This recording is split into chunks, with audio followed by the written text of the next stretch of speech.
अस्सलामुअलैकुम।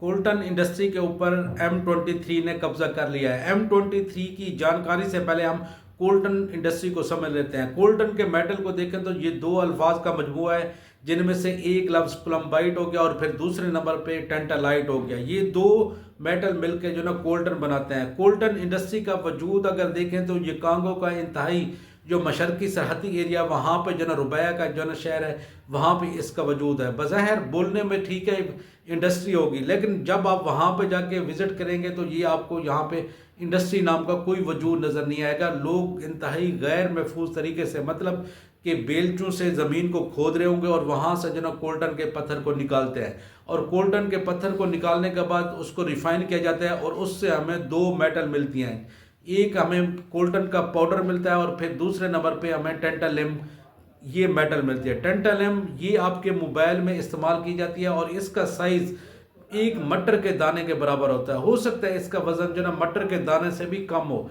लेकिन इस टेंटालिम की जो सबसे बड़ी खासियत है, ये इलेक्ट्रिक चार्ज को स्टोर कर सकती है। इस इलेक्ट्रिक चार्ज स्टोर करने की ख़ास वजह यही है कि जो ना इसका जो मेल्टिंग पॉइंट है बहुत ज़्यादा है, और तकरीबन जो ना 3000 के करीब जो ना इसका मेल्टिंग पॉइंट है। और इसी वजह से इस टेंटालिम की धात को डिफरेंट जो मेडिकल के आलात हैं और उसके बाद इलेक्ट्रिक कैपेसिटर हैं, वहाँ पे जो ना इसको इस्तेमाल किया जाता है। जैसा कि वीडियो के शुरू वाले हिस्से में मैंने बताया कि कोल्टन इंडस्ट्री के ऊपर M23 ने कब्जा किया। अब ये M23 क्या है? ये बुनियादी तौर पर एक जंगजू ग्रोह है, और आपको सुनकर हैरानगी होगी कि इस जंगजू ग्रोह की सरपरस्ती अक़वाम मुत्तहिदा खुद कर रहा है। हो सकता है आप में से कुछ इस बात पे यकीन ना करें, लेकिन हकीकत यही है, इस ग्रोह की सरपरस्ती अक़वाम मुत्तहिदा खुद कर रहा है। अब इस ग्रोह ने इस जो रुबैया शहर है, इसकी कोल्टन इंडस्ट्री के ऊपर कब्जा किया हुआ है, और इस ज़मीन के परमट जो भी है ना वो इशू यही जो ना ग्रो कर रहा है। और तकरीबन जो ना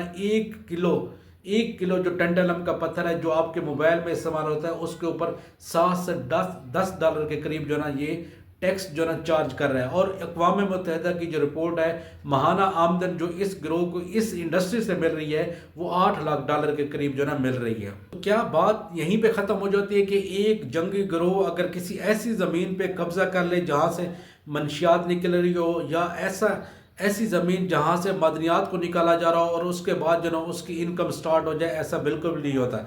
क्योंकि इस जंगी ग्रोह को जो ना बाद में इन मादनियात को बाहर के ममालिक में एक्सपोर्ट करना होता है, जहाँ से इसको रकम मिलती है। और फिर यहाँ पे एक और ऑर्गेनाइजेशन का नाम आ जाता है, जिसका नाम है इंटरनेशनल सप्लाई चेन इनिशिएटिव है। और इस ऑर्गेनाइजेशन का एक ही काम है, और वो क्या है जी, जो भी एक्सपोर्ट हो रही है इलेक्ट्रॉनिक डिवाइसेस की, या जो आपके मोबाइल में आपके मेटल यूज़ हो रही हैं, ये ऑर्गेनाइजेशन इनिशिएटिव जो ना इसकी ज़मानत देता है कि इससे हासिल होने वाली जो माली रकम है किसी ऐसी तंजीम को या ऐसे जंगी ग्रोह को नहीं जा रही जो इंसानी हकूक़ की खिलाफ वर्जी में मुलव्वस है।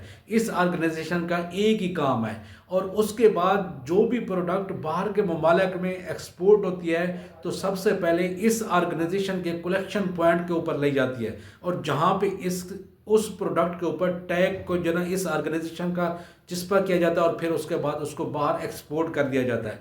तो अब यहाँ पे ये सवाल होता है कि जो ना इस जंगी ग्रोह जो M23 है, जो टेंटलम का मेटल एक्सपोर्ट कर रहा है, जिससे वो काफ़ी सारी रकम जो ना वसूल कर रहा है, तो उसके ऊपर जो ना ये इस ऑर्गेनाइजेशन के टैग को किस तरह चस्पा किया जाता है। तो यहाँ पे जो ना दो मफरूज़े आ जाते हैं। एक ये है कि जो ना हो सकता है कोई एक एहलकार इस ऑर्गेनाइजेशन का इनके साथ मिला हुआ हो, और उसने काफ़ी सारे टैग इनको जंगी ग्रोह को दिए हों, और मकामी तौर पर जो ना ये उस प्रोडक्ट के ऊपर जो ना वो टैग को चस्पा कर देते हों, और उसके बाद उसको एक्सपोर्ट कर देते हों। दूसरी पॉसिबिलिटी देखें तो अगर इस कांगो के साथ जो हमसाय ममालिक हैं, रवांडा हो गया, ब्राज़ील हो गया, तो वो भी जो ना टेंटलम की जो ना एक्सपोर्ट करते हैं, उसकी एक्सपोर्ट करते हैं। गो के जो ना कांगो की एक्सपोर्ट उससे ज़्यादा है, तो वो भी इसी चीज़ की एक्सपोर्ट करते हैं। और ये हो सकता है जंगी ग्रोह अपनी इन प्रोडक्ट को जो टेंटलम है उन ममालिक में भेज देता हो, और वहाँ से जो ना फिर यही प्रोडक्ट जो ना उन्हीं ममालिक के प्रोडक्ट के साथ मिल के जो ना